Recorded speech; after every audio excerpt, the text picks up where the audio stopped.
way we pray in Sanatana Hindu Dharma is through the context of Sohamasmi.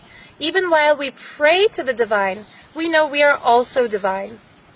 And that's why you see us ornamented in jewels, the same way we do alankaram, the way we dress the deity in the temple. Deities, you should know, they're not idols.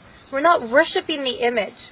We are connecting to the gods and the goddesses who express through those physical forms. Literally, they speak to us and we can hear their voices. Literally, when we go up and touch their feet, we can physically feel them blessing us. When we dress them up and ornament them, it's paying a deep respect, paying tribute to the consciousness that expresses through them. Ultimately, what you worship, you become. When you're praying to that superconsciousness, understand that same superconsciousness is in you. So why not also ornament your form? Why not also dress it up? In so many traditions, they say it's vanity to wear jewelry, to wear makeup. Some even go to the extreme of making women veil themselves and hide themselves away. You will never see that in our spiritual tradition. Instead of wanting to suppress the human, we want to raise the human beyond humanness into divinity. One beautiful thing Swamiji has told us is that man is the junction between Mahadeva, M-A-H-A-D-E-V-A, the god of all the gods, Mahadeva, and animal. The junction between Mahadeva and animal means if we choose to raise ourselves, we also become Mahadeva himself. If we choose to lower ourselves into base desires, we become animal. How many times have you gone to a party and seen people drunk out of their minds with no other interest than fighting or, you know what, effing? It's the base animal instinct, fighting and mating. That means they've reduced themselves from human to animal. The same way, how many times do you see somebody make a conscious effort to raise their consciousness, to become more spiritual, to become a benefit to others? So pardon that brief interruption, we're having some issues with the memory card. As I was saying, the same way you'll see some people at parties just living with the base animal instincts.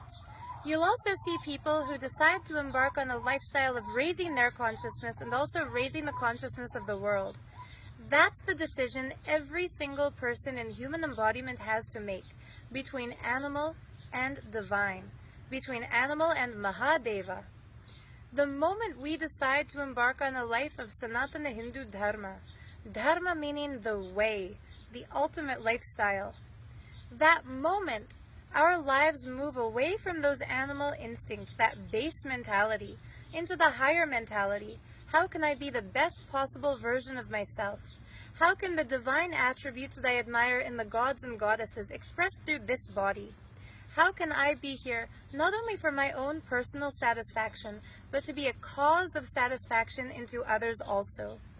If you're watching this video, I know you've gone through this inner contemplation. You've already thought you want your life to be more than just what you see in the Maya matrix around you. Maya means delusion. Matrix means like the limited sum total infrastructure developed by others. If you feel that shopping malls and school information, television programs, pop culture are not enough, I promise you there is something that will be fulfilling. If you find yourself bored all the time, if you feel like even when you have successes in life, they're not enough, you're left unfulfilled, come to inner awakening. Experience your superconsciousness. Experience the manifestation of Shaktis, such that even without any psychic tool, you just know things. You see things physically. You can look into space with your third eye and behold something you've never before imagined.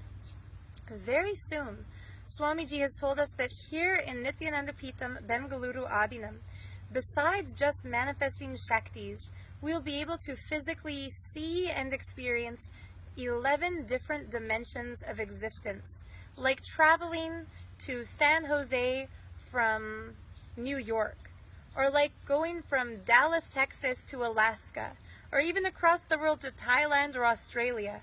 We'll be able to jump into an energetic portal and experience another loka.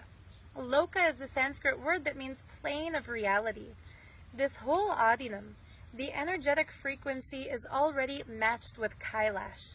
We already know we're experiencing the breathing space of Sadashiva himself.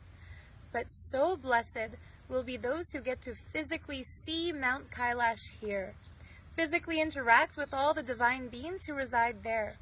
We're already seeing it in glimpses. Very soon, Swamiji will reveal the science of how to experience it at will. Even beyond that, he's already declared there's going to be a landing plane. And so like there's a UFO landing pad that was built in St. Paul, Alberta as their centennial project.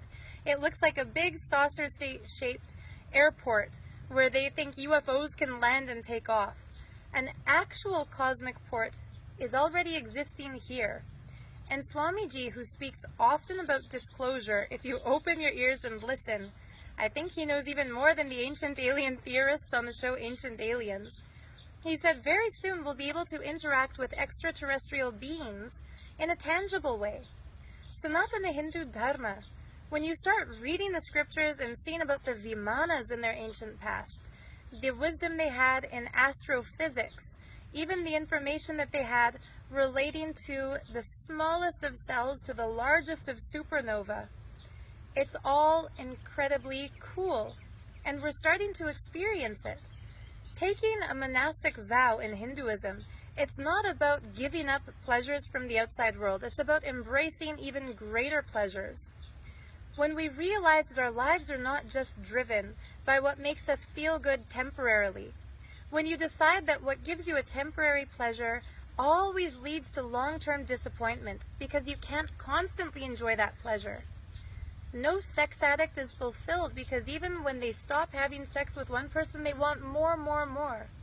Then eventually it gets dull and boring and they can't realize why promiscuity is no longer satisfying for them. Food addicts who become 700 pounds and you watch them on TLC, seen behind the scenes in their horrible lives.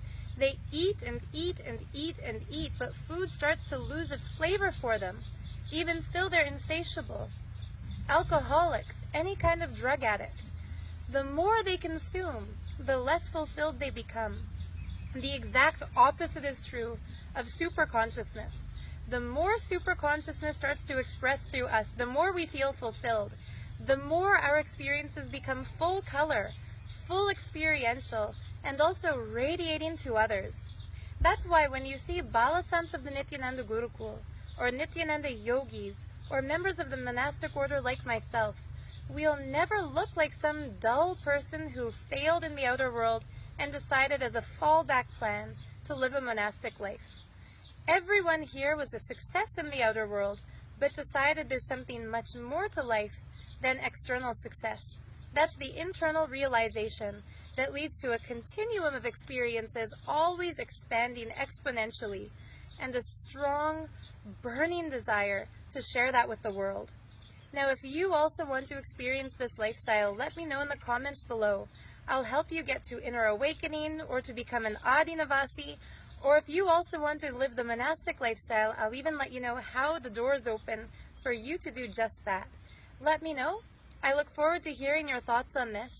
And if you're someone who's still caught in those desires of the Maya Matrix, if you feel like you can relate more with those people who choose the animal over Mahadeva, I'm also here to help you through that.